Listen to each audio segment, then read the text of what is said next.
வணக்கம். உலகின் மிகவும் பணக்காரராவார் எலோன் மஸ்க்.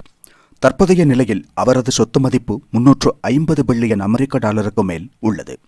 விரைவில் $1 டிரில்லியன் சொத்து மதிப்புடன் அந்த இலக்கை தொட்ட முதல் நபராகவும் மஸ்க் மாறக்கூடும்.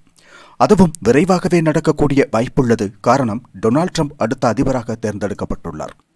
ட்ரம்பை அதிகாரத்திற்கு கொண்டு வருவதற்காக எலோன் மஸ்க் இந்த அளவு முயற்சிகள் செய்ததும் அதனால்தான். ட்ரம்பின் வெற்றியால் மிக அதிக லாபமடையப் போவதும் அவர்தான். அந்த எலோன் மஸ்க் இப்போது ஒரு விஷயத்தில் இந்தியாவிடமிருந்து கற்க வேண்டும் என்று அமெரிக்காவிற்கு கூறியுள்ளார். அது என்ன விஷயம் என்று கேட்கிறீர்களா? இங்குள்ள எதிர்க்கட்சிகள் எப்போதும் குறை கூறக்கூடிய விஷயம், மிக அதிக அளவில் விமர்சிக்கக்கூடிய விஷயம். அந்த விஷயத்தில்தான் இந்தியாவை பார்த்து படிக்க வேண்டும் என்று அமெரிக்காவிற்கு கூறியுள்ளார் அமெரிக்க பணக்காரரான எலோன் மஸ்க். நமது நாட்டில் தேர்தல் நேரங்களில் அல்லது தேர்தல் முடிவுகள் வெளிவரும் போது மிக அதிக அளவில் பழி சுமத்தப்படும் ஒரு விஷயமாகும் இவிஎம் எனப்படும் எலக்ட்ரானிக்ஸ் வோட்டிங் மெஷின். வோட்டிங் மெஷினில் குளறுபடி செய்துதான் பாஜக வெற்றி பெற்றுள்ளது என்று ஒவ்வொரு தேர்தல் முடிவு வெளிவரும் போதும் நாட்டின் சில எதிரி கட்சிகள் குற்றம் சாட்டுவதுண்டு. அவர்களை பொறுத்தவரை அவர்கள் எந்த தேர்தலில் வெற்றி பெறுகிறார்களோ அப்போது இவிஎம் மெஷின் நல்லதாக இருக்கும். இப்போதைய நிலையில் கேரளாவில் நடந்த தேர்தலில் இவிஎம் மெஷின் நல்ல உபகரணமாகும். காரணம், அங்கு பிஜேபி வெற்றி பெறவில்லை. அதனால் வோட்டிங் மெஷின் நல்ல விஷயமாகும். அதே நேரம் மகாராஷ்டிராவில் வோட்டிங் மெஷின் நல்லதல்ல. காரணம், அங்கு பாஜக வெற்றி பெற்றுள்ளது.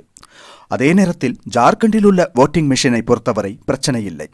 இவ்வாறு பாஜக வெற்றி பெறும் போது மட்டும் வோட்டிங் மெஷின் மோசமான உபகரணமாகும், அது நல்ல வாக்களிப்பு முறை அல்ல என்றுமாகும்.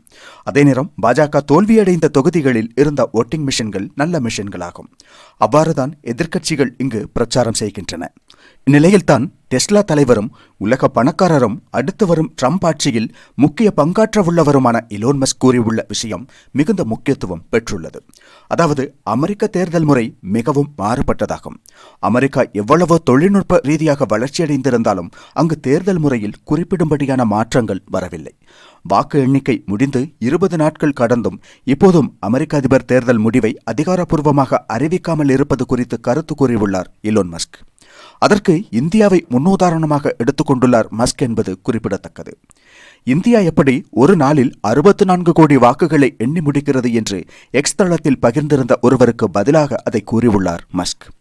இந்தியா ஒரு நாளில் 64 கோடி ஓட்டுகளை எண்ணி முடிக்கும் நிலையில் கலிபோர்னியாவில் இப்போதும் வாக்கு எண்ணிக்கை நடந்து கொண்டே இருக்கிறது என்று கூறியுள்ளார் மஸ்க். எலோன் மஸ்கின் இந்த கருத்து பெரும் பேசு பொருளாகியுள்ளது. அமெரிக்காவின் கலிபோர்னியா அதிக மக்கள் தொகை உள்ள ஒரு மாகாணமாகும். 39 மில்லியன் மக்கள் அங்கு வசிப்பதாக கூறப்படுகிறது. அவர்களில் 16 மில்லியன் மக்கள் நவம்பரில் நடந்த தேர்தலில் பங்கு பெற்றுள்ளார்கள். அப்படி இருக்க இதுவரை கலிபோர்னியாவில் வாக்குகள் எண்ணி முடிக்கப்படவில்லை. இன்னும் 3 லட்சம் வாக்குகள் எண்ண வேண்டியுள்ளதாக கூறப்படுகிறது. அதற்கு தேர்தல் ஆணையம் கூறும் காரணம் மிகவும் நகைப்பிற்குரியது என்று கூறுகிறார் எலோன் மஸ்க். காரணம், இந்தியாவிற்கு பிறகு உலகின் மிகப்பெரிய ஜனநாயக நாடு அமெரிக்கா தான். அதாவது உலகின் 2வது மிகப்பெரிய ஜனநாயகம் அமெரிக்க ஜனநாயகம்தான். மக்கள் தொகையில் சீனா முன்னிலையில் இருந்தாலும் அங்கு ஜனநாயகம் இல்லை. அதனால் இந்தியாவிற்கு பிறகு அமெரிக்க தேர்தல் தான் மிகப்பெரிய தேர்தலாகும். 64 கோடி வாக்குகளை இந்தியா ஒரே நாளில் எண்ணி முடித்து வெற்றியாளரை அறிவிக்கும் நிலையில் அமெரிக்கா வாரக்கணக்கில் எண்ணிக்கொண்டுள்ளது. அதில் பலர் ஒழுங்காக பெயர் எழுதவில்லை, சரியாக ஒப்பிடவில்லை என்றெல்லாம் குறைகள் கூறப்படுகின்றன. அவற்றை சரி செய்வதற்காக தேர்தல் ஆணையம் கால அவகாசம் நல்கியதாக சில தேசிய ஊடகங்களில் செய்திகள் குறிப்பிடுகின்றன. என்னவானாலும் அமெரிக்காவில் வாக்கு எண்ணிக்கை நடந்து கொண்டேதான் இருக்கிறது இதுவரை. எனவே எலோன் மஸ்கே இந்த விஷயத்தில் இந்தியாவை புகழ்ந்துள்ளார். அது மட்டுமல்லாது அமெரிக்காவிடம் நீங்கள் இந்தியாவை பார்த்து படிக்க வேண்டும் என்றும் கூறியுள்ளார். இங்கு அவர் கூறியுள்ளது மிக முக்கியமான ஒரு விஷயமாகும். இந்தியா எலக்ட்ரானிக்ஸ் வோட்டிங் மெஷினை பயன்படுத்துவதற்கான காரணம் இந்தியாவின் மக்கள் தொகையாகும்.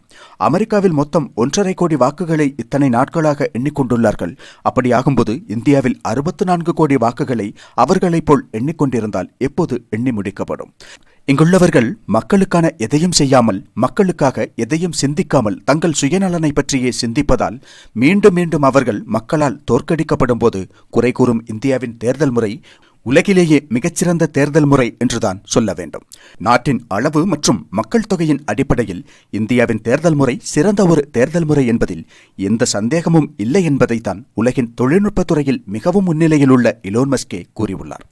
இந்தியாவை குறிப்பிட்டு அவரது சொந்த நாட்டை விமர்சிக்கிறார் அவர். இந்தியாவிடமிருந்து கற்க வேண்டும் என்றும் கூறுகிறார்.